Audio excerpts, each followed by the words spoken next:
Dracula, Part 3. Written by Bram Stoker. Narrated by Adam Hobbs. Chapter 5. Letter from Miss Mina Murray to Miss Lucy Westerner, 9th May. My dearest Lucy, forgive my long delay in writing, but I have been simply overwhelmed with work. The life of an assistant schoolmistress is sometimes trying. I am longing to be with you, and by the sea, where we can talk together freely and build our castles in the air. I have been working very hard lately, because I want to keep up with Jonathan's studies, and I have been practicing shorthand very assiduously. When we are married, I shall be able to be useful to Jonathan, and if I can stenograph well enough, I can take down what he wants to say in this way and write it out for him on the typewriter, at which also I am practicing very hard. He and I sometimes write letters in shorthand, and he is keeping a stenographic journal of his travels abroad. When I am with you, I shall keep a diary in the same way. I don't mean one of those 2 pages to the week with Sunday squeezed in a corner diaries, but a sort of journal which I can write in whenever I feel inclined. I do not suppose there will be much of interest to other people, but it is not intended for them. I may show it to Jonathan some day if there is in it anything worth sharing, but it is really an exercise book. I shall try to do what I see lady journalists do, interviewing and writing descriptions and trying to remember conversations. I am told that, with a little practice, one can remember all that goes on or that one hears said during a day. However, we shall see. I will tell you of my little plans when we meet. I have had just a few hurried lines from Jonathan from Transylvania. He is well and will be returning in about a week. I am longing to hear all his news. It must be so nice to see strange countries. I wonder if Jonathan and I, shall ever see them together. There is the 10 o'clock bell ringing. Goodbye. Your loving Mina. Tell me all the news when you write. You have not told me anything for a long time. I hear rumors, and especially of a tall, handsome, curly-haired man. Letter, Lucy Westerner to Mina Murray, 17 Chatham Street, Wednesday. My dearest Mina, I must say you tax me very unfairly with being a bad correspondent. I wrote to you twice since we parted, and your last letter was only your second. Besides, I have nothing to tell you. There is really nothing to interest you. Town is very pleasant just now, and we go a good deal to picture galleries and for walks and rides in the park. As to the tall, curly-haired man, I suppose it was the one who was with me at the last pop. Someone has evidently been telling tales. That was Mr. Holmwood. He often comes to see us, and he and Mamma get on very well together. They have so many things to talk about in common. We met some time ago, a man that would just do for you, if you were not already engaged to Jonathan. He is an excellent parti, being handsome, well off, and of good birth. He is a doctor, and really clever. Just fancy, he is only 29, and he has an immense lunatic asylum all under his own care.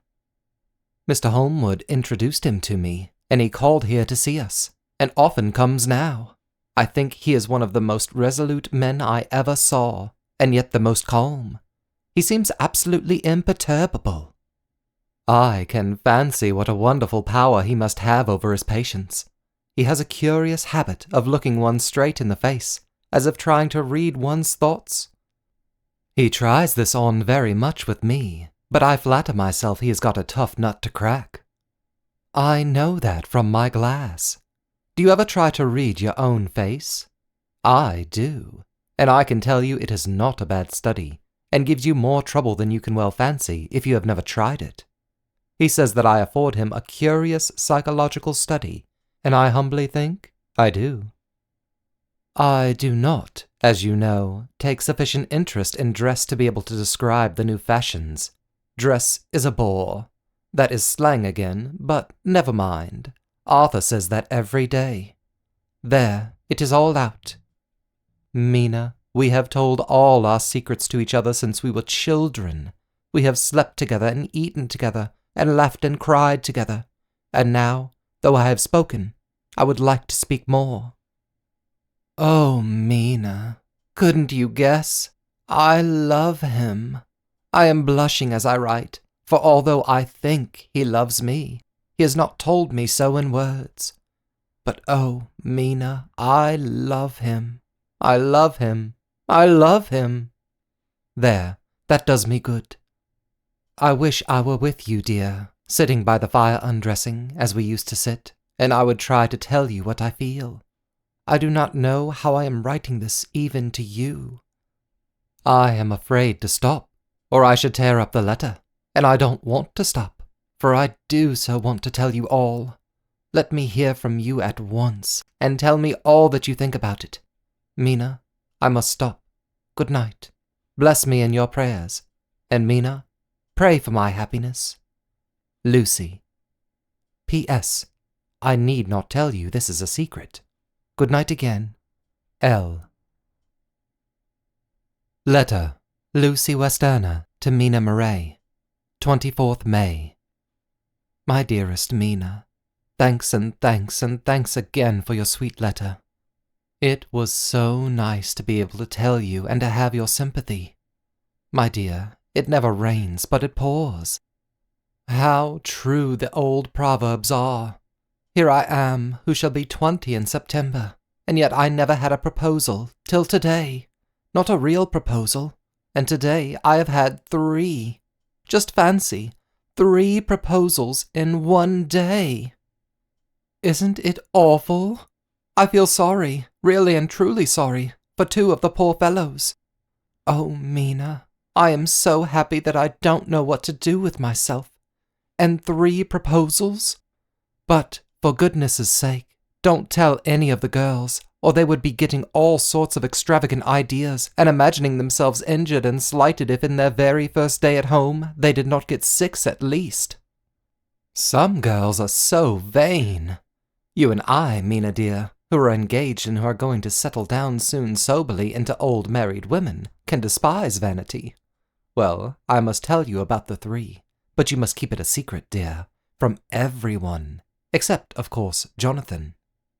You will tell him, because I would, if I were in your place, certainly tell Arthur. A woman ought to tell her husband everything. Don't you think so, dear? And I must be fair. Men, like women, certainly their wives, to be quite as fair as they are.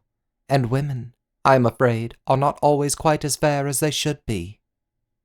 Well, my dear, number 1 came just before lunch. I told you of him, Dr. John Seward, the lunatic asylum man, with the strong jaw and the good forehead. He was very cool outwardly, but was nervous all the same. He had evidently been schooling himself as to all sorts of little things, and remembered them, but he almost managed to sit down on his silk hat, which men don't generally do when they are cool, and then when he wanted to appear at ease, he kept playing with a lancet in a way that made me nearly scream. He spoke to me, Mina, very straightforwardly. He told me how dear I was to him, though he had known me so little, and what his life would be with me to help and cheer him. He was going to tell me how unhappy he would be if I did not care for him, but when he saw me cry, he said that he was a brute and would not add to my present trouble. Then he broke off and asked if I could love him in time, and when I shook my head, his hands trembled, and then with some hesitation, he asked me if I cared already for anyone else. He put it very nicely, saying that he did not want to wring my confidence from me, but only to know, because if a woman's heart was free, a man might have hope. And then, Mina, I felt a sort of duty to tell him that there was someone. I only told him that much, and then he stood up, and he looked very strong and very grave, as he took both my hands in his, and said he hoped I would be happy, and that if I ever wanted a friend, I must count him one of my best. Oh, Mina dear, I can't help crying, and you must excuse this letter being all blotted. Being proposed to is all very nice, and all that sort of thing, but it isn't at all a happy thing when you have to see a poor fellow, whom you know loves you honestly, going away and looking all broken-hearted, and to know that, no matter what he may say at the moment, You are passing quite out of his life. My dear, I must stop here at present. I feel so miserable, though I am so happy. Evening. Arthur has just gone, and I feel in better spirits than when I left off, so I can go on telling you about the day. Well, my dear, number 2 came after lunch. He is such a nice fellow, an American from Texas, and he looks so young and so fresh that it seems almost impossible that he has been so many places and has had such adventures. I sympathize with poor Desdemona when she had such a dangerous stream poured in her ear. I suppose that we women are such cowards that we think a man will save us from fears, and we marry him. I know now what I would do if I were a man and wanted to make a girl love me. No, I don't, for there was Mr. Morris telling us his stories, and Arthur never told any, and yet, my dear, I am somewhat previous. Mr. Quincy P. Morris found me alone. It seems that a man always does find a girl alone. No, he doesn't, for Arthur tried twice to make a chance, and I helping him all I could. I am not ashamed to say it now. I must tell you beforehand that Mr. Morris doesn't always speak slang. That is to say, he never does so to strangers or before them, for he really is well educated and has exquisite manners. But he found out that it amused me to hear him talk American slang, and whenever I was present, and there was no one to be shocked, he said such funny things. I am afraid, my dear, he has to invent it all, for it fits exactly into whatever else he has to say. But this is a way slang has. I do not know myself if I shall ever speak slang. I do not know if Arthur likes it, as I have never heard him use any as of yet. Well, Mr. Morris sat down beside me and looked as happy and jolly as he could, but I could see all the same that he was very nervous. He took my hand in his and said ever so sweetly, "Miss Lucy, I know I ain't good enough to regulate the fixin's of your little shoes, but I guess if you wait till you find a man, that is, you'll go join them 7 young women with the lamps when you quit. Why don't you just hitch up alongside of me and let us go down the long road together, driving in double harness?" Well, he did look so good-humored and so jolly that it didn't seem half so hard to refuse him as it did poor Dr. Seward. So I said, as lightly as I could, that I did not know anything of hitching, and that I wasn't broken to harness at all yet. Then he said that he had spoken in a light manner, and he hoped that if he had made a mistake in doing so on so grave, so momentous an occasion for him, I would forgive him. He really did look serious when he was saying it, and I couldn't help feeling a bit serious too. I know, Mina, you will think me a horrid flirt, though I couldn't help feeling a sort of exhaustion that he was number 2 in one day. And then, my dear, before I could say a word, he began pouring out a perfect torrent of love-making, laying his very heart and soul at my feet. He looked so earnest over it that I shall never again think that a man must be playful always, and never earnest, because he is merry at times. I suppose he saw something in my face which checked him, for he suddenly stopped, and said with a sort of manly fervour that I could have loved him for if I had been free. "Lucy, you are an honest-hearted girl, I know. I should not be here speaking to you as I am now if I did not believe you clean grit, right through to the very depths of your soul. Tell me, like one good fellow to another, is there anyone else that you care for? And if there is, I'll never trouble you a hair's breadth again, but will be, if you will let me, a very faithful friend." My dear Mina, why are men so noble when we women are so little worthy of them? Here was I almost making fun of this great-hearted, true gentleman. I burst into tears. I am afraid, my dear, you will think this a very sloppy letter in more ways than one, and I really felt very badly. Why can't they let a girl marry 3 men, or as many as want her, and save all this trouble? But this is a heresy, and I must not say it. I am glad to say that, though I was crying, I was able to look into Mr. Morris's brave eyes, and I told him out straight. Yes, there is someone I love, though he has not told me yet that he even loves me. I was right to speak to him so frankly, for quite a light came into his face, and he put out both his hands and took mine.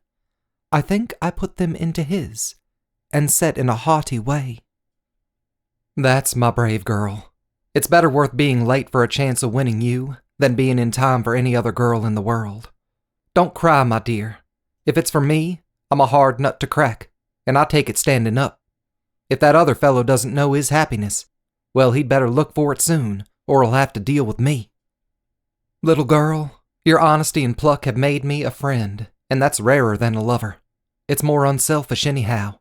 My dear, I'm going to have a pretty lonely walk between this and Kingdom Come. Won't you give me one kiss? It'll be something to keep off the darkness now and then. You can, you know, if you'd like. For that other good fellow, he must be a good fellow, my dear, and a fine fellow, or you could not love him. Hasn't spoken yet." That quite won me, Mina, for it was brave and sweet of him, and noble too, to a rival, wasn't it? And he so sad. I leant over and kissed him. He stood up with my 2 hands in his, and as he looked down into my face, I am afraid I was blushing very much. He said, "Little girl, I hold your hand, and you've kissed me, and if these things don't make us friends, nothing ever will. Thank you for your sweet honesty to me, and goodbye." He wrung my hand, and taking up his hat, went straight out of the room without looking back, without a tear or a quiver or a pause, and I crying like a baby. Oh, why must a man like that be made unhappy when there are lots of girls about who would worship the very ground he trod on? I know I would if I were free, only I don't want to be free. My dear, this quite upset me, and I feel I cannot write of happiness just at once, after telling you of it, and I don't wish to tell of the number 3 until it can be all happy. Ever your loving, Lucy. P.S. Oh, about number 3. I needn't tell you of number 3, need I? Besides, it was all so confused. It seemed only a moment from his coming into the room till both his arms were round me, and he was kissing me. I am very, very happy, and I don't know what I would have done to deserve it. I must only try in the future to show that I am not ungrateful to God for all his goodness to me in sending to me such a lover, such a husband, and such a friend. Goodbye. Dr. Seward's Diary, kept in phonograph. 25th May. Ebb tide in appetite today. Cannot eat, cannot rest, so diary instead. Since my rebuff of yesterday, I have a sort of empty feeling. Nothing in the world seems of sufficient importance to be worth the doing. As I knew that the only cure for this sort of thing was work, I went down amongst the patients. I picked out one who has afforded me a study of much interest. He is so quaint that I am determined to understand him as well as I can. Today I seem to get nearer than ever before to the heart of his mystery. I questioned him more fully than I had ever done, with a view to making myself master of the facts of his hallucination. In my manner of doing it, there was, I now see, something of cruelty. I seemed to wish to keep him to the point of his madness, a thing which I avoid with the patients as I would be the mouth of hell. Memo. Under what circumstances would I not avoid the pit of hell? Omnia Romae Venelia sunt. Hell has its price. If there be anything behind this instinct, it will be valuable to trace it afterwards accurately, so I had better commence to do so. Therefore, R. M. Renfield, Etat 59, sanguine temperament, great physical strength, morbidly excitable, periods of gloom, ending in some fixed idea which I cannot make out. I presume that the sanguine temperament itself and the disturbing influence end in a mentally accomplished finish. A possibly dangerous man, probably dangerous if unselfish. In selfish men, caution is as secure an armor for their foes as for themselves. What I think of on this point is, when self is the fixed point of the centripetal force is balanced within the centrifugal, when duty, a cause, etc., is the fixed point, the latter force is paramount, and only accident or a series of accidents can balance it. Letter, Quincy P. Morris, to Honorable Arthur Holmwood, 25th May. My dear Art, we've told yarns by the campfire in the prairies, and dressed one another's wounds after trying a landing at the Marquesas, and drunk healths off the shore of Titicaca. There are more yarns to be told, and other wounds to be healed, and another health to be drunk. Won't you let this be at my campfire tomorrow night? I have no hesitation in asking you, as I know a certain lady is engaged to a certain dinner party, and that you are free. There will only be one other, our old pal at the Korea, Jack Seward. He's coming too, and we both want to mingle our weeps over the wine cup, and to drink a health with all our hearts to the happiest man in all the wide world, who has won the noblest heart that God has made and the best worth winning. We promise you a hearty welcome, and a loving greeting, and a health as true as your own right hand. We shall both swear to leave you at home if you drink too deep to a certain pair of eyes. Come. Yours as ever and always, Quincy P. Morris. Telegram from Arthur Holmwood to Quincy P. Morris, 26th May. Count me in every time. I bear messages which will make both your ears tingle. Art. Chapter 6. Mina Murray's Journal. 24th July, Whitby. Lucy met me at the station, looking sweeter and lovelier than ever, and we drove up to the house at the Crescent in which they have rooms. This is a lovely place. The little river, the Esk, runs through a deep valley which broadens out as it comes near the harbour. A great viaduct runs across, with high piers, through which the view seems somehow further away than it really is. The valley is beautifully green, and it is so steep that when you are on the high land on either side, you look right across it, unless you are near enough to see down. The houses of the old town, the side away from us, are all red-roofed, and seem piled up one over the other anyhow, like the pictures we see of Nuremberg. Right over the town is the ruin of Whitby Abbey, which was sacked by the Danes, and which is the scene of part of Marmion, where the girl was built up in the wall. It is a most noble ruin, of immense size, and full of beautiful and romantic bits. There is a legend that a white lady is seen in one of the windows. Between it and the town there is another church, the parish one, round which is a big graveyard, all full of tombstones. This is to my mind the nicest spot in Whitby, for it lies right over the town, and has a full view of the harbour, and all up the bay to where the headland called Kettleness stretches out into the sea. It descends so steeply over the harbour that part of the bank has fallen away, and some of the graves have been destroyed. In one place, part of the stonework of the grave stretches out over the sandy pathway far below. There are walks, with seats beside them, through the churchyard, and people go up and sit there all day long looking at the beautiful view and enjoying the breeze. I shall come and sit here very often myself and work. Indeed, I am writing now, with my book on my knee, and listening to the talk of 3 old men who are sitting beside me. They seem to do nothing all day, but sit up here and talk. The harbour lies below me, with, on the far side, one long granite wall stretching out into the sea, with a curve outwards at the end of it, in the middle of which is a lighthouse. A heavy sea wall runs along outside of it. On the near side, the sea wall makes an elbow crooked inversely, and its end too has a lighthouse. Between the 2 piers there is a narrow opening into the harbour, which then suddenly widens. It is nice at high water, but when the tide is out, it shoals away to nothing, and there is merely the stream of the Esk, running between banks of sand, with rocks here and there. Outside the harbour on this side, there rises for about half a mile a great reef, the sharp edge of which runs straight out from behind the south lighthouse. At the end of it is a buoy with a bell, which swings in bad weather, and sends in a mournful sound on the wind.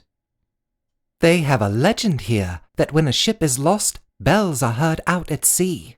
I must ask the old man about this. He is coming this way.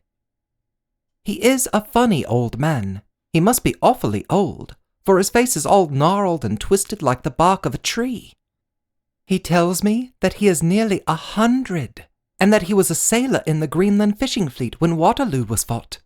He is, I am afraid, a very sceptical person, for when I asked him about the bells at sea and the White Lady and the Abbey, he said very brusquely, "I wouldn't fush myself about them, miss. Them things be all wore out.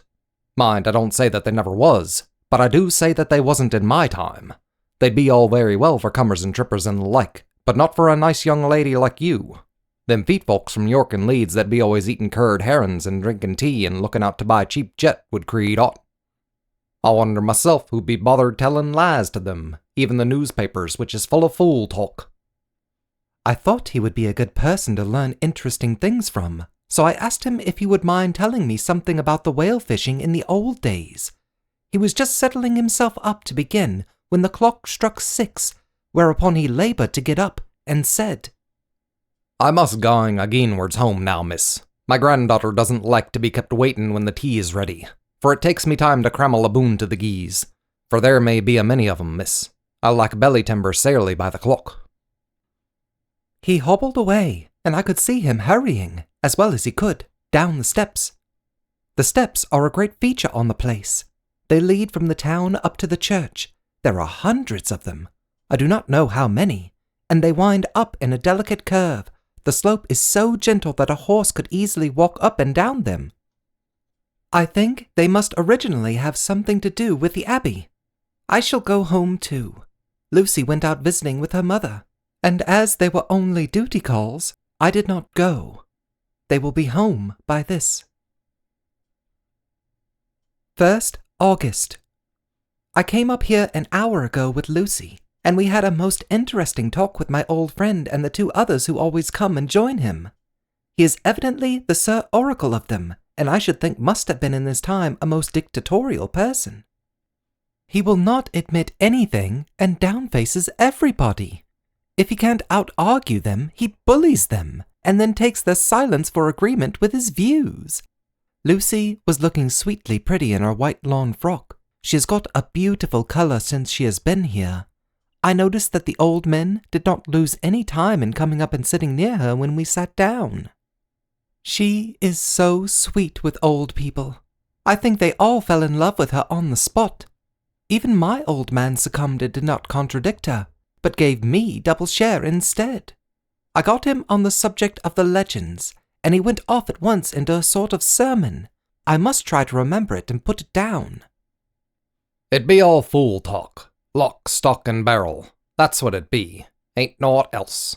These bands and woffs and bogosts and barguests and bogles and all in it them is only fit to set barns a dizzy o' women a belderin'.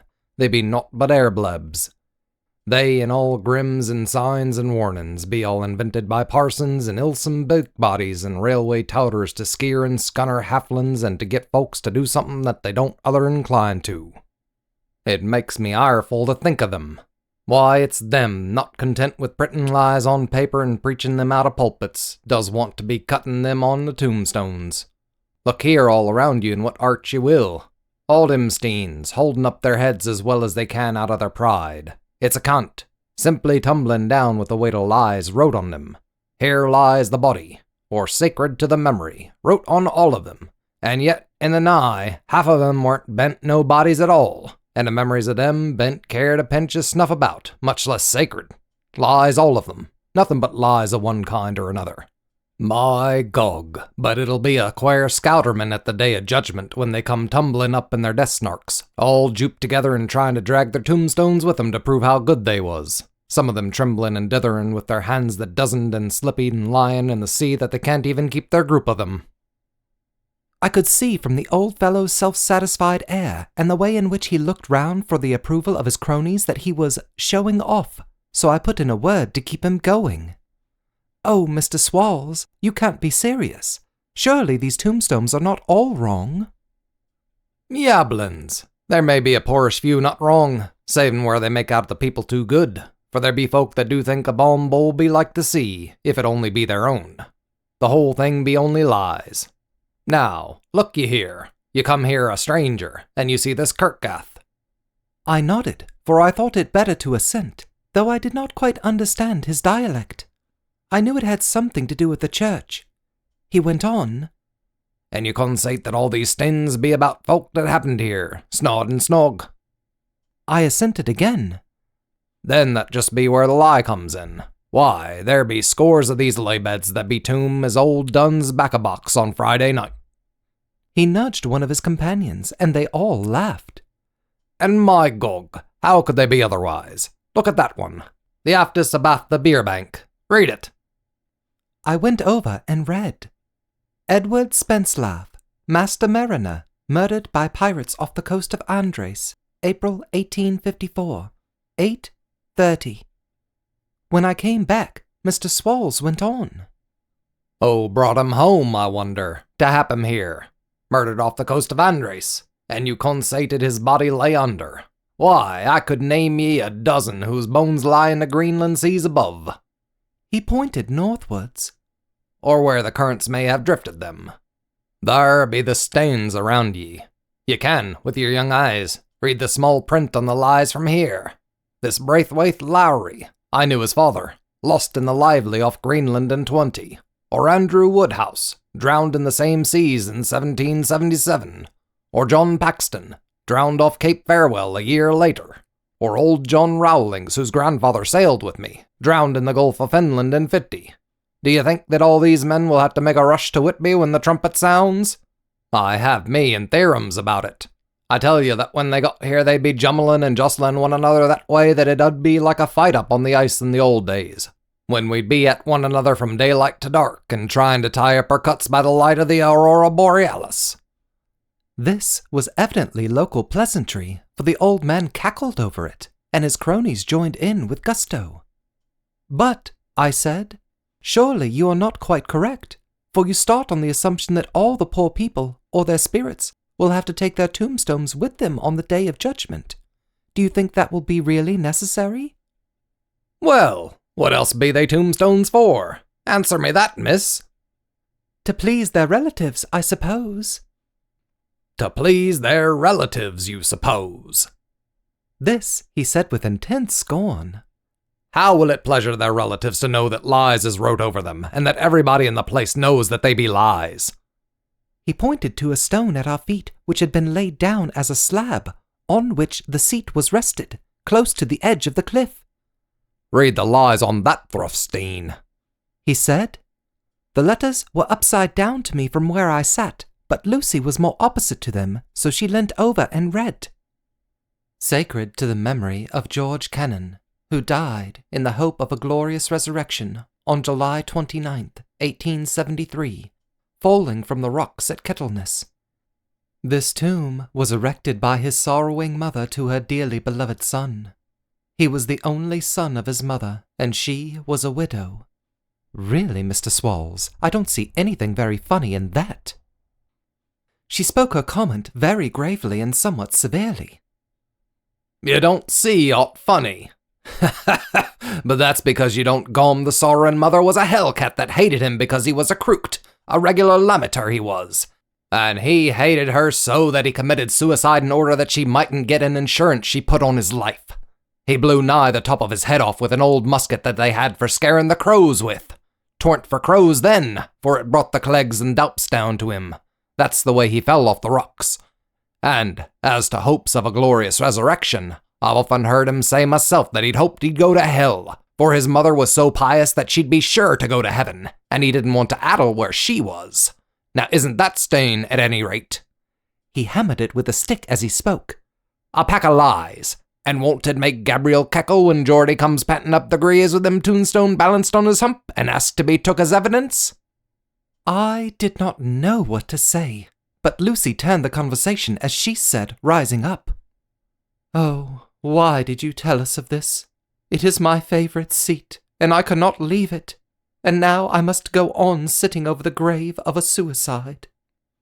That won't harm ye, my pretty, and it may make poor Geordie gladsome to have so trim a lass sitting on his lap. That won't hurt ye. Why, I've sat here off and on for nigh 20 years past, and it hasn't done me no harm. Don't ye fash about them as lies under ye, or that doesn't lie there either. It'll be time for ye to be getting scart when ye see the tombstones all run away with, and the place as bare as a stubble field. There's the clock, and I must gang. My service to ye, ladies. And off he hobbled. Lucy and I sat a while, and it was all so beautiful before us that we took hands as we sat, and she told me all over again about Arthur and their coming marriage. That made me just a little heartsick, for I haven't heard from Jonathan for a whole month. The same day. I came up here alone, for I am very sad. There was no letter for me. I hope there cannot be anything the matter with Jonathan. The clock has just struck 9. I see the lights scattered all over the town, sometimes in rows where the streets are, and sometimes singly. They run right up the Esk and die away in the curve of the valley. To my left, the view is cut off by a black line of roof of the old house next the abbey. The sheep and lambs are bleating in the fields away behind me, and there is a clatter of a donkey's hoofs up the paved road below. The band on the pier is playing a harsh waltz in good time, and further along the quay there is a Salvation Army meeting in a back street. Neither of the bands hears the other, but up here I hear and see them both. I wonder where Jonathan is, and if he is thinking of me. I wish he were here. Dr. Seward's Diary, 5th June. The case of Renfield grows more interesting the more I get to understand the man. He has certain qualities very largely developed: selfishness, secrecy, and purpose. I wish I could get at what is the object of the latter. He seems to have some settled scheme of his own, but what it is I do not yet know. His redeeming quality is a love of animals, though. Indeed, he has such curious turns in it that I sometimes imagine he is only abnormally cruel. His pets are of odd sorts. Just now, his hobby is catching flies. He has, at present, such a quantity that I have had myself to expostulate. To my astonishment, he did not break out into a fury, as I expected, but took the matter in simple seriousness. He thought for a moment, and then said, "May I have 3 days? I shall clear them away." Of course, I said that would do. I must watch him. 18th June. He has turned his mind now to spiders, and has got several very big fellows in a box. He keeps feeding them with his flies, and the number of the latter is becoming sensibly diminished, although he has used half his food in attracting more flies from outside to his room. 1st July. His spiders are now becoming as great a nuisance as his flies, and today I told him that he must get rid of them. He looked very sad at this, so I said that he must clear out some of them, at all events. He cheerfully acquiesced in this, and I gave him the same time as before for reduction. He disgusted me much while with him, for when a horrid blowfly, bloated with some carrion food, buzzed into the room, he caught it, held it exultantly for a few moments between his finger and thumb, and, before I knew what he was going to do, put it in his mouth and ate it. I scolded him for it, but he argued quietly that it was very good and very wholesome, that it was life, strong life, and gave life to him. This gave me an idea, or the rudiment of one. I must watch how he gets rid of his spiders. He has, evidently, some deep problem in his mind, for he keeps a little notebook in which he is always jotting down something. Whole pages of it are filled with masses of figures, generally single numbers added up in batches, and then the totals added in batches again, as though he were focusing some account, as the auditors put it. 8th July. There is a method in his madness, and the rudimentary idea in my mind is growing. It will be a whole idea soon, and then, oh unconscious celebration! You will have to give the wall to your conscious brother. I kept away from my friend for a few days, so that I might notice if there were any change. Things remain as they were, except that he has parted with some of his pets and got a new one. He has managed to get a sparrow, and has already partially tamed it. His means of taming is simple, for already the spiders have diminished.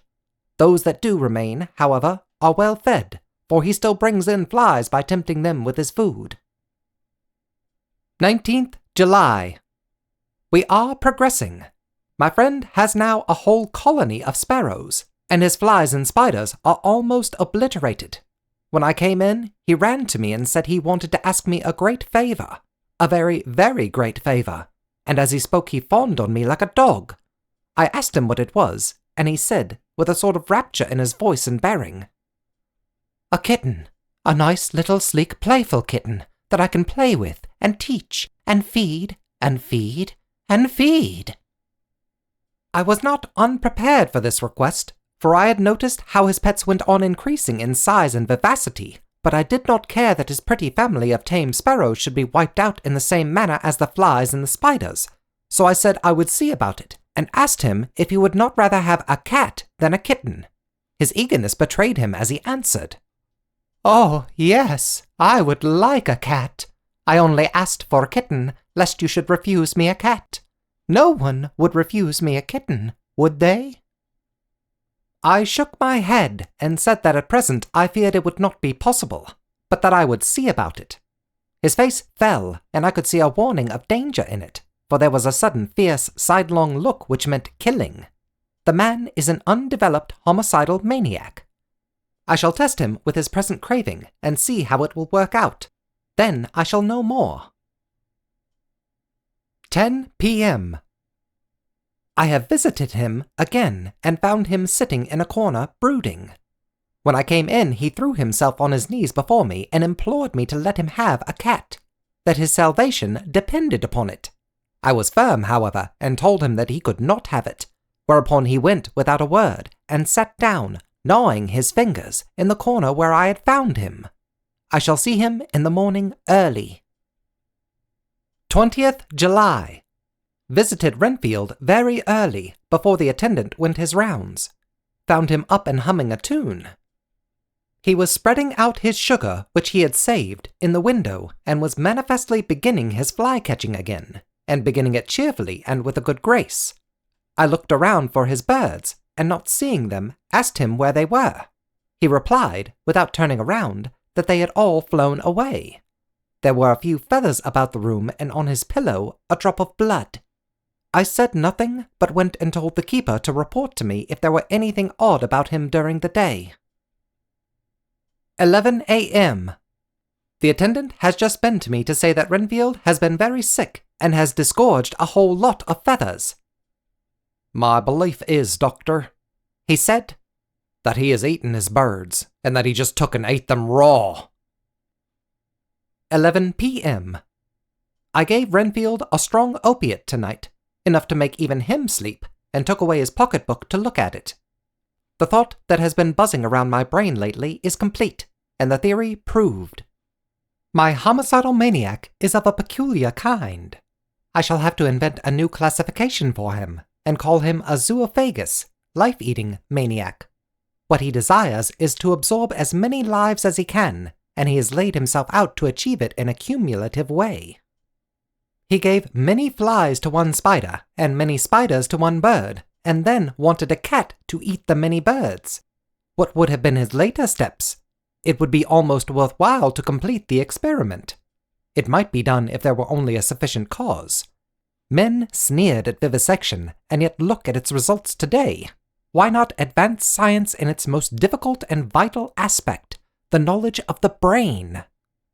Had I even the secret of one such mind, did I hold the key to fancy of even one lunatic, I might advance my own branch of science to a pitch compared with which Burton Sanderson's physiology or Ferrier's brain knowledge would be as nothing. If only there were a sufficient cause. I must not think too much of this, or I may be tempted. A good cause might turn the scale with me, for may I not too be of an exceptional brain, congenitally? How well the man reasoned! Lunatics always do within their own scope. I wonder at how many lives he values a man, or if at only one. He has closed the account most accurately, and today begun a new record. How many of us begin a new record with each day of our lives?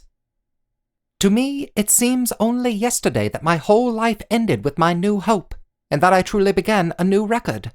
So it will be until the great recorder sums me up and closes my ledger account with a balance to profit or loss. Oh, Lucy, Lucy, I cannot be angry with you, nor can I be angry with my friend whose happiness is yours. But I must only wait on, hopeless, and work. Work, work. If I only could have as strong a cause as my poor mad friend there, a good unselfish cause to make me work, that would be indeed happiness. Mina Murray's Journal, 26th July. I am anxious, and it soothes me to express myself here. It is like whispering to oneself and listening at the same time. And there is also something about the shorthand symbols that makes it different from writing. I am unhappy about Lucy and about Jonathan. I had not heard from Jonathan for some time, and was very concerned. But yesterday, dear Mr. Hawkins, who is always so kind, sent me a letter from him. I had written asking him if he had heard, and he said the enclosed had just been received.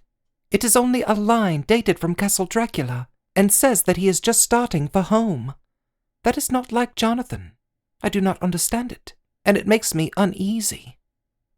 Then, too, Lucy, although she is so well, has lately taken to her old habit of walking in her sleep. Her mother has spoken to me about it, and we have decided that I am to lock the door of our room every night. Mrs. Westerner has got an idea that sleepwalkers always go out on roofs of houses and along the edges of cliffs, and then get suddenly wakened and fall over with a despairing cry that echoes all over the place. Poor dear, she is naturally anxious about Lucy, and she tells me that her husband, Lucy's father, had the same habit, that he would get up in the night and dress himself and go out if he were not stopped. Lucy is to be married in the autumn, and she is already planning out her dresses and how our house is to be arranged. I sympathize with her, for I do the same. Only Jonathan and I will start in life in a very simple way, and shall have to try to make both ends meet. Mr. Holmwood, he is the Honourable Arthur Holmwood, only son of Lord Godalming, is coming up here very shortly, as soon as he can leave town, for his father is not very well, and I think dear Lucy is counting the moment till he comes. She wants to take him up to the seat on the churchyard cliff and show him the beauty of Whitby. I dare say it is the waiting which disturbs her. She will be all right when he arrives. 27th July. No news from Jonathan. I am getting quite uneasy about him, though why I should, I do not know. But I do wish that he would write, if it were only a single line. Lucy walks more than ever, and each night I am awakened by her moving about the room. Fortunately, the weather is so hot that she cannot get cold, but still the anxiety and the perpetually being wakened is beginning to tell on me, and I am getting nervous and wakeful myself. Thank God, Lucy's health keeps up. Mr. Holmwood has been suddenly called to ring to see his father, who has been taken seriously ill. Lucy frets at the postponement of seeing him, but it does not touch her looks. She is a trifle stouter, and her cheeks are a lovely rose pink. She has lost that anemic look which she had. I pray it will all last. 3rd August.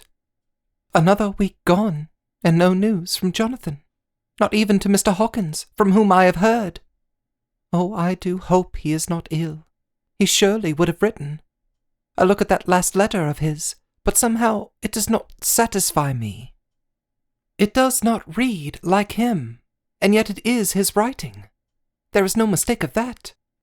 Lucy has not walked much in her sleep in the last week, but there is an odd concentration about her which I do not understand. Even in her sleep she seems to be watching me.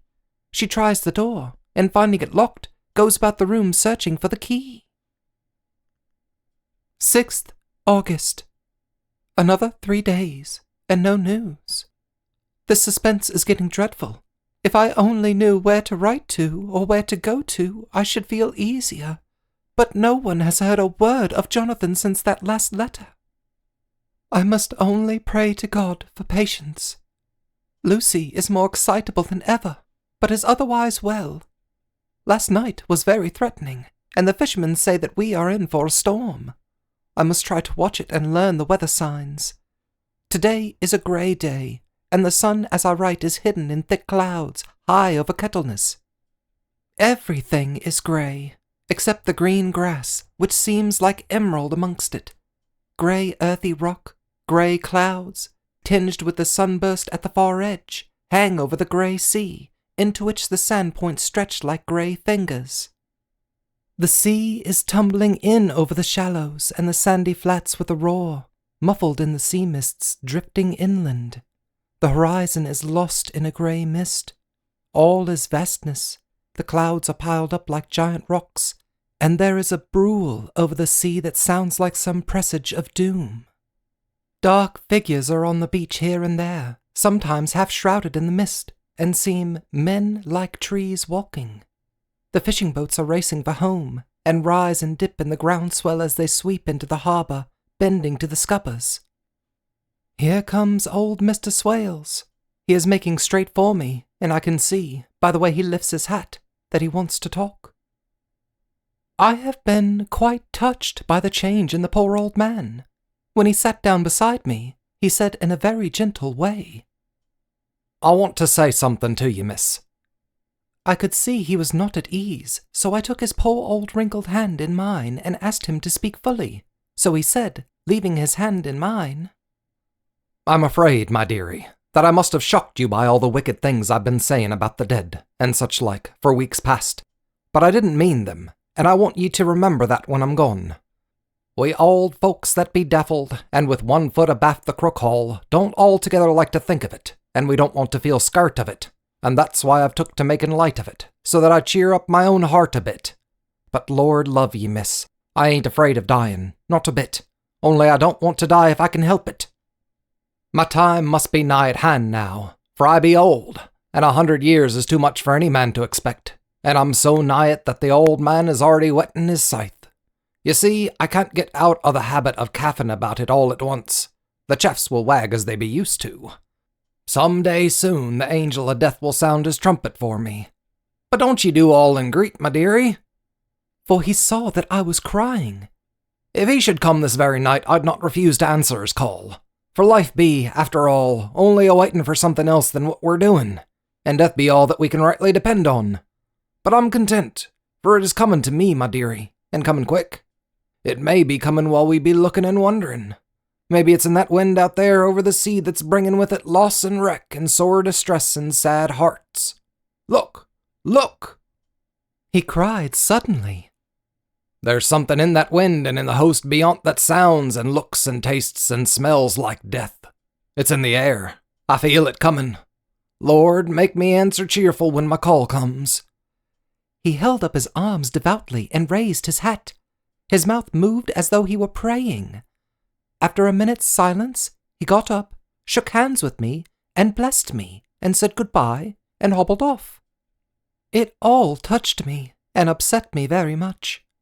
I was glad when the Coast Guard came along, with his spyglass under his arm. He stopped to talk with me, as he always does, but all the time kept looking at a strange ship. "I can't make her out," he said. "She's a Russian, by the look of her, but she's knocking about in the queerest way. She doesn't know her mind a bit. She seems to see the storm coming, but can't decide whether to run up north in the open or to put in here. Look, there again. She is steered mighty strangely, for she doesn't mind the hand on the wheel, changes about with every puff of wind. We'll hear more of her before this time tomorrow." Chapter 7. Cutting from the Daily Graph, 8th August. Pasted in Mina Murray's journal. From a correspondent, Whitby. One of the greatest and suddenest storms on record has just been experienced here, with results both strange and unique. The weather had been somewhat sultry, but not to any degree uncommon in the month of August. Saturday evening was as fine as was ever known, and the great body of holiday-makers laid out yesterday for visits to Mulgrave Woods, Robin Hood's Bay, Rig Mill, Runswick, Staithes, and the various trips in the neighbourhood of Whitby. The steamers Emma and Scarborough made trips up and down the coast, and there was an unusual amount of tripping both to and from Whitby.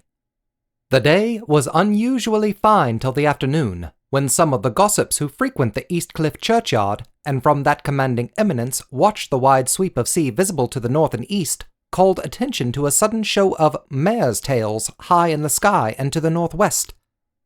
The wind was then blowing from the southwest in the mild degree which in barometrical language is ranked number 2 light breeze. The Coast Guard on duty at once made report, and one old fisherman, who for more than half a century has kept watch on weather signs from the East Cliff, foretold in an emphatic manner the coming of a sudden storm. The approach of sunset was so very beautiful, so grand in its masses of splendidly coloured clouds, that there was quite an assemblage on the walk along the cliff in the old churchyard to enjoy the beauty. Before the sun dipped below the black mass of Kettleness, standing boldly athwart the western sky, its downward way was marked by myriad clouds of every sunset color: flame, purple, pink, green, violet, and all the tints of gold, with here and there masses not large, but of seemingly absolute blackness, in all sorts of shapes, as well outlined as colossal silhouettes. The experience was not lost on the painters, and doubtless some of the sketches of the Prelude to the Great Storm will grace the R.A. and R.I. walls in May next. More than one captain made up his mind then and there that his cobble, or his mule, as they termed the different classes of boats, would remain in the harbour till the storm had passed. The wind fell away entirely during the evening, and at midnight there was a dead calm, a sultry heat, and that prevailing intensity which, on the approach of thunder, affects persons of a sensitive nature. There were but a few lights in sight at sea, for even the coasting steamers, which usually hugged the shore so closely, kept well to seaward, and but few fishing boats were in sight. The only sail noticeable was a foreign schooner with all sails set, which was seemingly going westwards. The foolhardiness or ignorance of her officers was a prolific theme for comment while she remained in sight, and efforts were made to signal her to reduce sail in face of a danger. Before the night shut down, she was seen with sails idly flapping as she gently rolled on the undulating swell of the sea. Quote, "As idle as a painted ship upon a painted ocean." End quote. Shortly before 10 o'clock, the stillness of the air grew quite oppressive, and the silence was so marked that the bleating of a sheep inland or the barking of a dog in the town was distinctly heard, and the band on the pier, with its lively French air, was like a discord in the great harmony of nature's silence. A little after midnight came a strange sound from over the sea, and high overhead the air began to carry a strange, faint, hollow booming. Then, without warning, the tempest broke, with a rapidity which, at the time, seemed incredible, and even afterwards is impossible to realize. The whole aspect of nature at once became convulsed. The waves rose in growing fury, each overtopping its fellow, till in a very few minutes the lately glassy sea was like a roaring and devouring monster. White-crested waves beat madly on the level sands and rushed up the shelving cliffs. Others broke over the piers, and with their spume swept the lanthorns of the lighthouses which rise from the end of either pier of Whitby harbour. The wind roared like thunder, and blew with such force that it was with difficulty that even strong men kept their feet, or clung with grim clasp to the iron stanchions. It was found necessary to clear the entire piers from the mass of onlookers, or else the fatalities of the night would have been increased manifold. To add to the difficulties and dangers of the time, masses of sea fog came drifting inland, white, wet clouds which swept by in ghostly fashion, so dank and damp and cold that it needed but little effort of imagination to think that the spirits of those lost at sea were touching their living brethren with the clammy hands of death, and many a one shuddered as the wreaths of sea mist swept by. At times the mist cleared, and the sea for some distance could be seen in the glare of the lightning, which now came thick and fast, followed by such sudden peals of thunder that the whole sky overhead seemed trembling under the shock of the footsteps of the storm. Some of the scenes thus revealed were of immeasurable grandeur and of absorbing interest. The sea, running mountains high, threw skywards with each wave mighty masses of white foam, which the tempest seemed to snatch at and whirl away into space. Here and there a fishing boat, with a rag of a sail, running madly for shelter before the blast. Now and again the white wings of a storm-tossed sea-bird. On the summit of the east cliff the new searchlight was ready for experiment, but had not yet been tried. The officers in charge of it got it into working order, and in the pauses of the inrushing mist swept with it the surface of the sea. Once or twice its service was most effective, as when a fishing boat, with gunwale under water, rushed into the harbour, able, by the guidance of the sheltering light, to avoid the danger of dashing against the piers. As each boat achieved the safety of the port, there was a shout of joy from the mass of people on shore, a shout which for a moment seemed to cleave the gale and was then swept away in its rush. Before long, the searchlight discovered some distance away a schooner with all sails set, apparently the same vessel which had been noticed earlier in the evening. The wind had by this time backed to the east, and there was a shudder amongst the watchers on the cliff as they realized the terrible danger in which she now was. Between her and the port lay the great flat reef on which so many good ships have from time to time suffered, and with the wind blowing from its present quarter, it would be quite impossible that she should fetch the entrance of the harbour. It was now nearly the hour of high tide, but the waves were so great that in their troughs the shallows of the shore were almost visible, and the schooner, with all sails set, was rushing with such speed that, in the words of one old salt, she must fetch up somewhere, if it was only in hell. Then came another rush of sea fog, greater than any hitherto, a mass of dank mist, which seemed to close on all things like a grey pall, and left available to men only the organ of hearing, for the roar of the tempest, and the crash of the thunder, and the booming of the mighty billows came through the damp oblivion even louder than before. The rays of the searchlight were kept fixed on the harbour mouth across the east pier, where the shock was expected, and men waited breathless. The wind suddenly shifted to the northeast, and the remnant of the sea fog melted in the blast, and then, mirabile dictu, between the piers, leaping from wave to wave as it rushed at headlong speed, swept the strange schooner before the blast, with all sails set, and gained the safety of the harbour. The searchlight followed her, and a shudder ran through all who saw her, for lashed to the helm was a corpse, with drooping head, which swung horribly to and fro at each motion of the ship. No other form could be seen on deck at all. A great awe came on all as they realized that the ship, as if by a miracle, had found the harbour, unsteered save by the hand of a dead man. However, all took place more quickly than it takes to write these words. The schooner paused not, but rushing across the harbour, pitched herself on that accumulation of sand and gravel washed by many tides and many storms into the southeast corner of the pier jutting under the east cliff, known locally as Tate Hill Pier. There was, of course, a considerable concussion as the vessel drove up on the sand heap. Every spar, rope, and stay was strained, and some of the top hammer came crashing down. But, strangest of all, the very instant the shore was touched, an immense dog sprang up on deck from below, as if shot up by the concussion, and running forward, jumped from the bow on the sand. Making straight for the steep cliff, where the churchyard hangs over the laneway to the east pier so steeply that some of the flat tombstones, thruffsteins, or throughstones, as they call them in the Whitby vernacular, actually project over where the sustaining cliff has fallen away, it disappeared in the darkness, which seemed intensified just beyond the focus of the searchlight. It so happened that there was no one at the moment on Tate Hill Pier, as all those whose houses are in close proximity were either in bed or were out on the heights above. Thus, the Coast Guard on duty on the eastern side of the harbour, who at once ran down to the little pier, was the first to climb on board. The men working the searchlight, after scouring the entrance of the harbour without seeing anything, then turned the light on the derelict and kept it there. The Coast Guard ran aft, and when he came beside the wheel, bent over to examine it, and recoiled at once as though under some sudden emotion. This seemed to pique general curiosity, and quite a number of people began to run. It is a good way round from the west cliff by the drawbridge to Tate Hill Pier, but your correspondent is a fairly good runner, and came well ahead of the crowd. When I arrived, however, I found already assembled on the pier a crowd, whom the Coast Guard and police refused to allow to come on board. By the courtesy of the chief boatman, I was, as your correspondent, permitted to climb on deck, and was one of a small group who saw the dead seaman whilst actually lashed to the wheel. It was no wonder that the Coast Guard was surprised, or even awed, for not often can such a sight have been seen.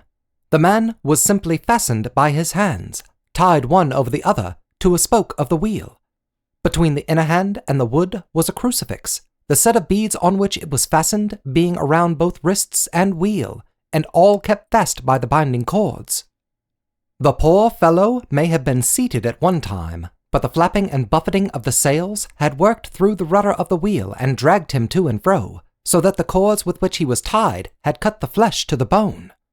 Accurate note was made of the state of things, and a doctor, Surgeon J.M. Cavan, of 33 East Elliot Place, who came immediately after me, declared, after making examination, that the man must have been dead for quite 2 days. In his pocket was a bottle, carefully corked, empty save for a little roll of paper, which proved to be the addendum to the log. The Coast Guard said the man must have tied up his own hands, fastening the knots with his teeth.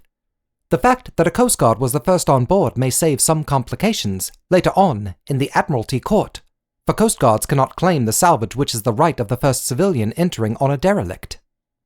Already, however, the legal tongues are wagging, and one young law student is loudly asserting that the rights of the owner are already completely sacrificed, his property being held in contravention of the statutes of Mortmain, since the tiller, as emblem ship, if not proof, of delegated possession, is held in a dead hand. It is needless to say that the dead steersman has been reverently removed from the place where he held his honorable watch and ward till death, a steadfastness as noble as that of the young Casabianca, and placed in the mortuary to await inquest. Already the sudden storm is passing, and its fierceness is abating. Crowds are scattering homeward, and the sky is beginning to redden over the Yorkshire wolds. I shall send, in time for your next issue, further details of the derelict ship which found her way so miraculously into harbour in the storm. Whitby, 9th August. The sequel to the strange arrival of the derelict in the storm last night is almost more startling than the thing itself. It turns out that the schooner is a Russian from Varna and is called the Demeter. She is almost entirely in ballast of silver sand, with only a small amount of cargo, a number of great wooden boxes filled with mould. This cargo was consigned to a Whitby solicitor, Mr. S. F. Billington of 7 The Crescent, who this morning went aboard and formally took possession of the goods consigned to him. The Russian consul, too, acting for the charter party, took formal possession of the ship and paid all harbour dues, etc. Nothing is talked about here today except the strange coincidence. The officials of the Board of Trade have been most exacting in seeing that every compliance has been made with existing regulations. As the matter is to be a 9 days' wonder, they are evidently determined that there shall be no cause of after complaint.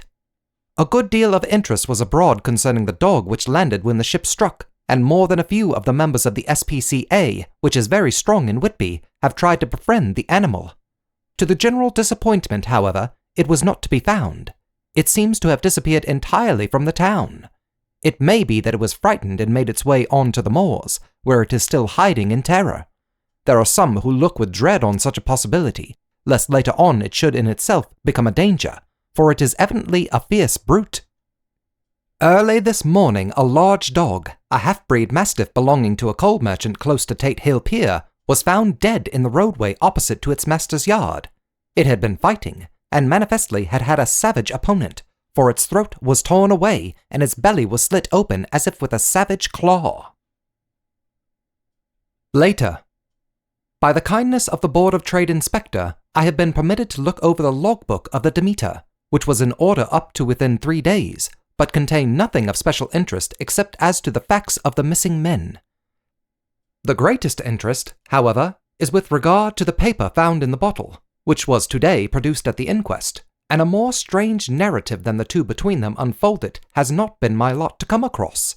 As there is no motive for concealment, I am permitted to use them, and accordingly send you a rescript, simply omitting technical details of seamanship and supercargo. It almost seems as though the captain had been seized with some kind of mania before he had got well into blue water, and that this had developed persistently throughout the voyage. Of course, my statement must be taken cum grano, since I am writing from the dictation of a clerk of the Russian consul, who kindly translated for me, time being short. Log of the Demeter. Varna to Whitby. Written 18th July. Things so strange happening that I shall keep accurate note henceforth till we land. On July 6th, we finished taking in cargo, silver sand and boxes of earth. At noon, set sail. East wind, fresh. Crew, 5 hands. 2 mates, cook, and myself, captain. On 11th July at dawn entered Bosphorus. Boarded by Turkish customs officers. Bakshish, all correct. Underway at 4 p.m. On 12th July through Dardanelles. More customs officers and flagboat of guarding squadron. Bakshish again. Work of officers thorough but quick. Want us off soon. At dark passed into Archipelago. On 13th July passed Cape Matapan. Crew dissatisfied about something. Seemed scared but would not speak out. On 14th July, was somewhat anxious about crew, men all steady fellows who sailed with me before. Mate could not make out what was wrong. They only told him there was something and crossed themselves. Mate lost temper with one of them that day and struck him. Expected fierce quarrel, but all was quiet. On 16th July, mate reported in the morning that one of the crew, Petrovsky, was missing. Could not account for it. Took larboard watch 8 bells last night, was relieved by Abramoff, but did not go to bunk. Men more downcast than ever.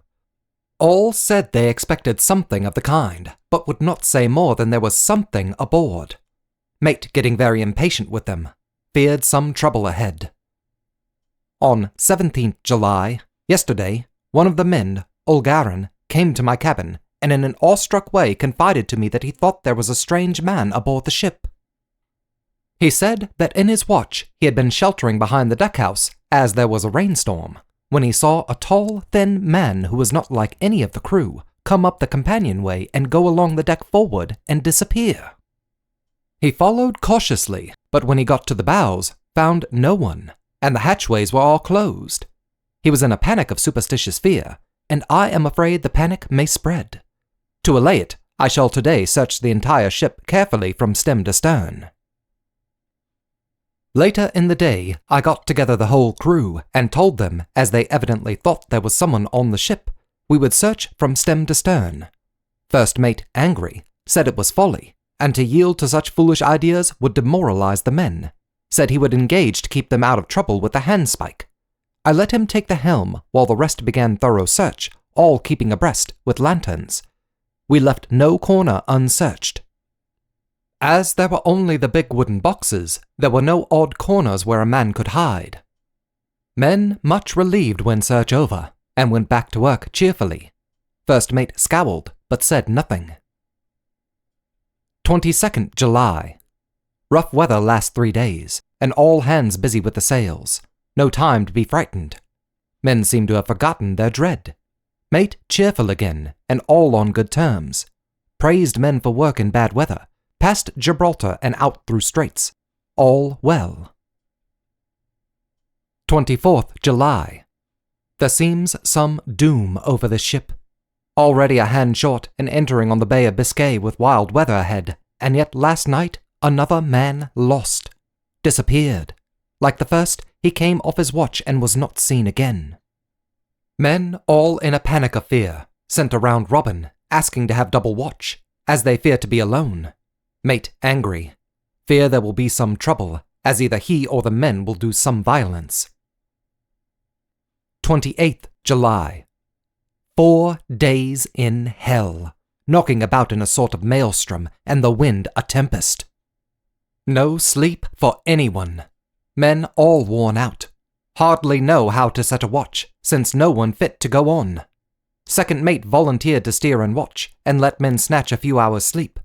Wind abating, seas still terrific, but feel them less as ship is steadier. 29th July. Another tragedy. Had a single watch tonight, as crew too tired to double. When morning watch came on deck, could find no one except steersman. Raised outcry, and all came on deck. Thorough search, but no one found. Are now without second mate and crew in a panic. Mate and I agreed to go armed henceforth and wait for any sign of cause. 30th July. Last night. Rejoiced we are nearing England. Weather fine, all sails set. Retired worn out, slept soundly. Awakened by mate telling me that both man of watch and steerman missing. Only self and mate and 2 hands left to work ship. 1st August. 2 days of fog, and not a sail sighted. Had hoped when in the English Channel to be able to signal for help or get in somewhere. Not having power to work sails, have to run before wind. Dare not lower, as could not raise them again. We seem to be drifting to some terrible doom. Mate now more demoralized than either of men. His stronger nature seems to have worked inwardly against himself. Men are beyond fear, working stolidly and patiently, with minds made up to worst. They are Russian, he Romanian. 2nd August. Midnight. Woke up from few minutes' sleep by hearing a cry, seemingly outside my port. Could see nothing in fog. Rushed on deck and ran against mate. Tells me heard cry and ran, but no sign of man on watch. One more gone. Lord, help us! Mate says we must be past Straits of Dover, as in a moment of fog lifting he saw North Foreland, just as he heard the man cry out. If so, we are now off in the North Sea, and only God can guide us in the fog, which seems to move with us, and God seems to have deserted us. 3rd August. At midnight, I went to relieve the man at the wheel, and when I got to it, found no one there. The wind was steady, and as we ran before it, there was no yawing. I dared not leave it, so shouted for the mate. After a few seconds, he rushed up on deck in his flannels. He looked wild-eyed and haggard, and I greatly fear his reason has given way. He came close to me and whispered hoarsely, with his mouth to my ear, as though fearing the very air might hear. It is here. I know it now. On the watch last night I saw it, like a man, tall and thin, and ghastly pale. It was in the bows, and looking out. I crept behind it, and gave it my knife, but the knife went through it, empty as the air. And, as he spoke, he took his knife and drove it savagely into space. Then he went on. But it is here, and I'll find it. It is in the hold, perhaps in one of those boxes. I'll unscrew them one by one and see. You work the helm. And, with a warning look and his finger on his lip, he went below. There was springing up a choppy wind, and I could not leave the helm. I saw him come out on deck again with a tool chest and a lantern, and go down the forward hatchway. He is mad, stark raving mad, and it's no use my trying to stop him.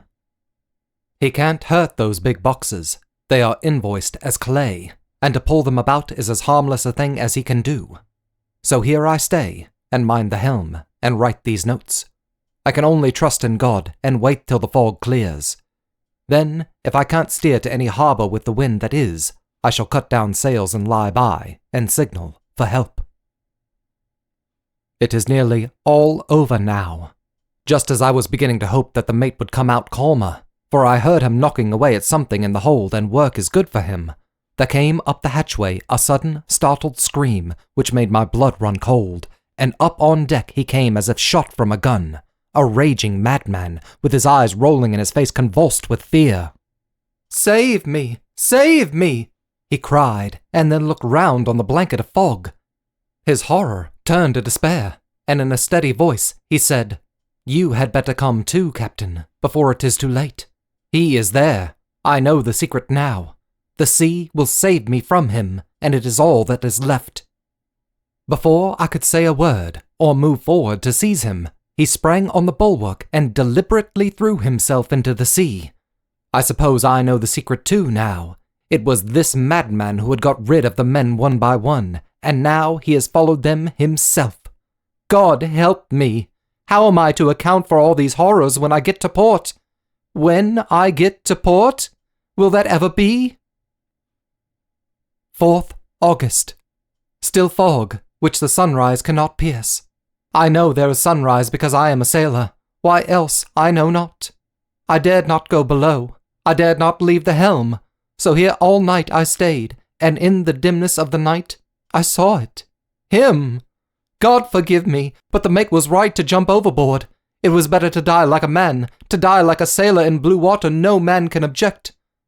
But I am captain, and I must not leave my ship. But I shall baffle this fiend or monster, for I shall tie my hands to the wheel when my strength begins to fail, and along with them I shall tie that which it, dare not touch. And then, come good wind or foul, I shall save my soul and my honour as a captain. I am growing weaker, and the night is coming on. If he can look me in the face again, I may not have time to act. If we are wrecked, mayhap this bottle may be found, and those who find it may understand. If not, well, then all men shall know that I have been true to my trust. God and the Blessed Virgin and the saints help a poor ignorant soul trying to do his duty. Of course, the verdict was an open one. There is no evidence to adduce, and whether or not the man himself committed the murders, there is now none to say. The folk here hold almost universally that the captain is simply a hero, and he is to be given a public funeral. Already it is arranged that his body is to be taken with a train of boats up the Esk for a piece and then brought back to Tate Hill Pier and up the Abbey steps, for he is to be buried in the churchyard on the cliff. The owners of more than 100 boats have already given in their names as wishing to follow him to the grave. No trace has ever been found of the great dog, at which there is much mourning, for, with public opinion in its present state, he would, I believe, be adopted by the town. Tomorrow will see the funeral, and so will end this one more mystery of the sea. Mina Murray's Journal, 8th August. Lucy was very restless all night, and I, too, could not sleep. The storm was fearful, and as it boomed loudly among the chimney-pots, it made me shudder. When a sharp puff came, it seemed to be like a distant gun. Strangely enough, Lucy did not wake, but she got up twice and dressed herself. Fortunately, each time I awoke in time and managed to undress her without waking her, and got her back to bed. It is a very strange thing, this sleepwalking, for as soon as her will is thwarted in any physical way, her intention, if there be any, disappears, and she yields herself almost exactly to the routine of her life. Early in the morning, we both got up and went down to the harbour to see if anything had happened in the night. There were very few people about, and though the sun was bright and the air clear and fresh, the big, grim-looking waves that seemed dark themselves because the foam that topped them was like snow, forced themselves in through the narrow mouth of the harbour, like a bullying man going through a crowd. Somehow, I felt glad that Jonathan was not on the sea last night, but on land. But oh, is he on land or sea? Where is he, and how? I am getting fearfully anxious about him. If I only knew what to do, and could do anything. 10th August. The funeral of the poor sea captain today was most touching. Every boat in the harbour seemed to be there, and the coffin was carried by captains all the way from Tate Hill Pier up to the churchyard. Lucy came with me, and we went early to our old seat, whilst the cortege of boats went up the river to the viaduct and came down again. We had a lovely view, and saw the procession nearly all the way. The poor fellow was laid to rest quite near our seat, so that we stood on it when the time came and saw everything. Poor Lucy seemed much upset. She was restless and uneasy all the time, and I cannot but think that her dreaming at night is telling on her. She is quite odd in one thing. She will not admit to me that there is any cause for restlessness, or if there be, she does not understand it herself. There is an additional cause, in that poor old Mr. Swales was found dead this morning on our seat, his neck being broken. He had, evidently, as the doctor said, fallen back in the seat in some sort of fright, for there was a look of fear and horror on his face that the men said made them shudder. Poor dear old man. Perhaps he had seen death with his dying eyes. Lucy is so sweet and sensitive that she feels influences more acutely than other people do. Just now she was quite upset by a little thing which I did not much heed, though I am myself very fond of animals. One of the men who came up here often to look for the boats was followed by his dog. The dog is always with him. They are both quiet persons, and I never saw the man angry, nor heard the dog bark. During the service, the dog would not come to its master, who was on the seat with us, but kept a few yards off, barking and howling.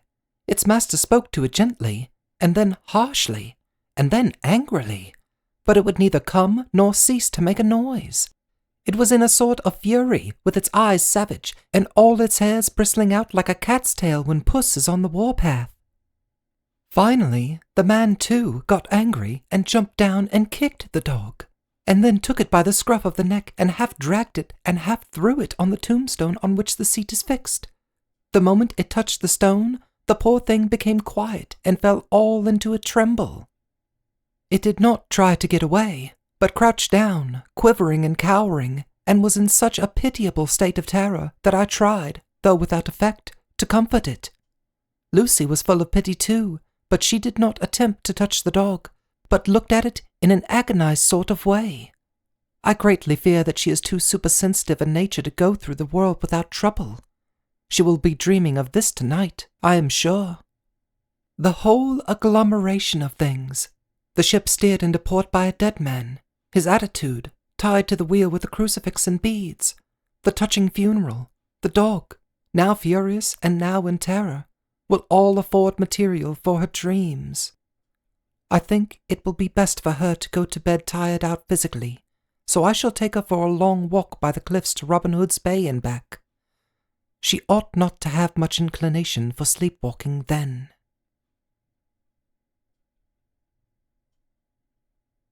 This has been Dracula, Part 3, written by Bram Stoker, narrated by Adam Hobbs. Please like and subscribe for more great content.